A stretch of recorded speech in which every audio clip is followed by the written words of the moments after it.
Hi everyone, I hope you all are doing great.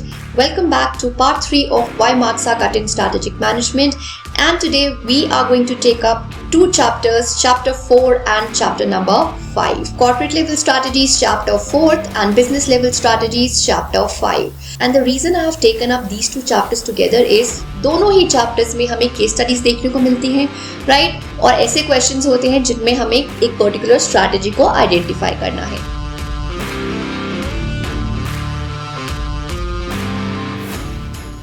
He chapters में हमें 5 to 8 marks के questions देखने को मिलते हैं. नाउ लेट्स डिस्कस दोनों चैप्टर्स में आपकी कॉमन सी क्या मिस्टेक्स होती हैं बिकॉज ऑफ विच आपका पूरा का पूरा क्वेश्चन गलत हो जाता है. यहाँ पर तो आप स्टेप मार्किंग का स्कोप भी नहीं छोड़ते हो कि आपको स्टेप्स के पॉइंट्स मिल जाए. फर्स्टली आपको यही क्लियर नहीं है कि कॉर्पोरेट लेवल स्ट्रैटेजीज कौन सी होती हैं और बिजनेस लेवल स्ट्रैटेजीज कौन सी होती हैं. कॉर्पोरेट लेवल में आती है हमारी स्टेबिलिटी स्ट्रैटेजी, ग्रोथ स्ट्रैटेजी जिसे हम एक्सपेंशन स्ट्रैटेजी भी बोलते हैं, रीट्रेंचमेंट स्ट्रैटेजी एंड कॉम्बिनेशन स्ट्रैटेजी. ये है आपकी कॉर्पोरेट लेवल स्ट्रैटेजीज. और बिजनेस लेवल स्ट्रैटेजीज में भी हमारे पास 4 मेन स्ट्रैटेजीज हैं: differentiation strategy, cost leadership strategy, focus strategy, and then we have best provider strategy. So first and foremost you have to be clear कि corporate level में कौन सी strategies हैं और business level में कौन सी strategies. Then the second mistake that students usually make in these two chapters, case study questions में आप strategy को आइडेंटिफाई ही नहीं कर पाते हो, राइट? और अगर आपने करेक्टली आइडेंटिफाई कर दिया तो की पॉइंट्स मेंशन नहीं करके आते हो. अब स्ट्रैटेजी आपने करेक्टली आइडेंटिफाई कर ली दैट ओके ये डिफरेंशिएशन स्ट्रैटेजी है, लेकिन उस पर्टिकुलर स्ट्रैटेजी के की पॉइंट्स नहीं लिख कर आते हो.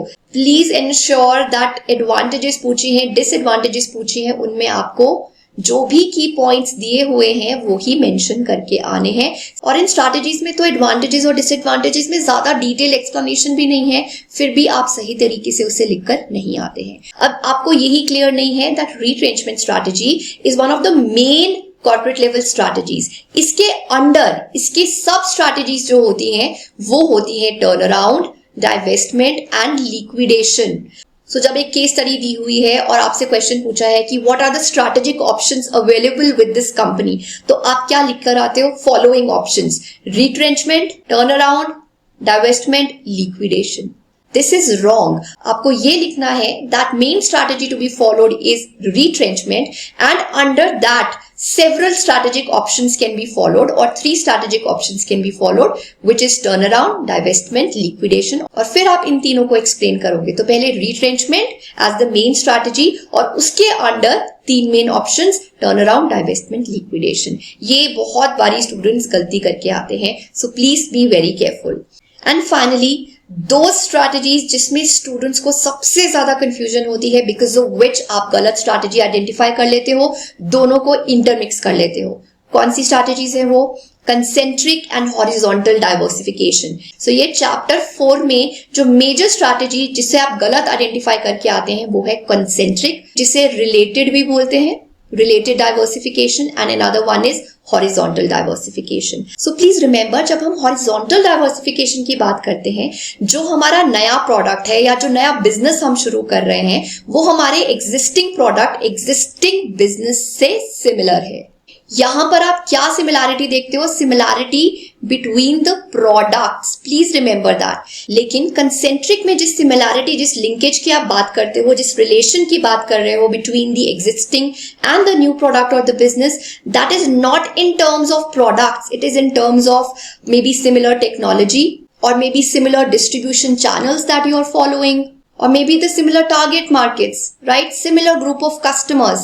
So जब आप अपने existing facilities, existing infrastructure, technology, distribution channels, your customers, उनका use कर पा रहे हो for your new business also, that is concentric. So please इस concept को अच्छे से revise करो. हमने क्लास में बहुत डिटेल में इसे डिस्कस किया है. Another 2 strategies जहां पर आपको confusion होता है, that is focus differentiation and focus cost leadership.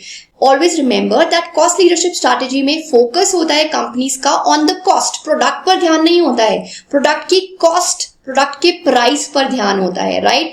Differentiation में मेन फोकस कहाँ होता है? On the product.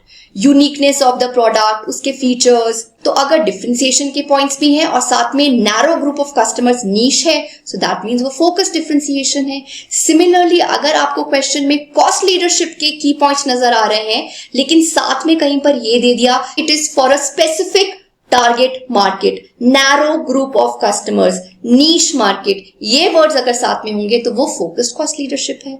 And finally the last two strategies, यहां पर भी बहुत कंफ्यूजन होती है और आप गलत स्ट्रैटेजी आइडेंटिफाई करके आते हो। These two strategies are differentiation and focus differentiation.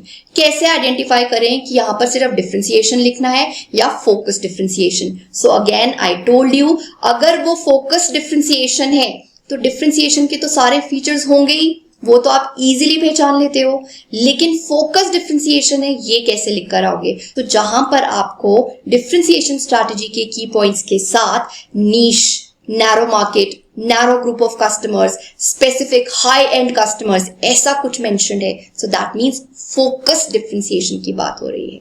Anyways, अब तक आपको ये सारे कॉन्सेप्ट्स क्लियर होंगे। अब तो आपकी रिवीजन चल रही होगी।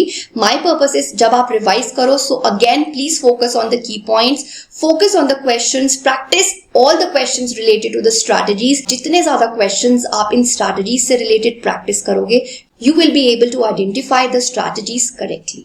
So that's all. These were the few chapters, few areas जहाँ पे students की maximum mistakes होती हैं और examiner को scope मिल जाता है आपके marks deduct करने के लिए. So don't let that happen and keep all these points in your minds while revising the concepts. That's it from my end. If you found these videos useful, do like and share it with your friends.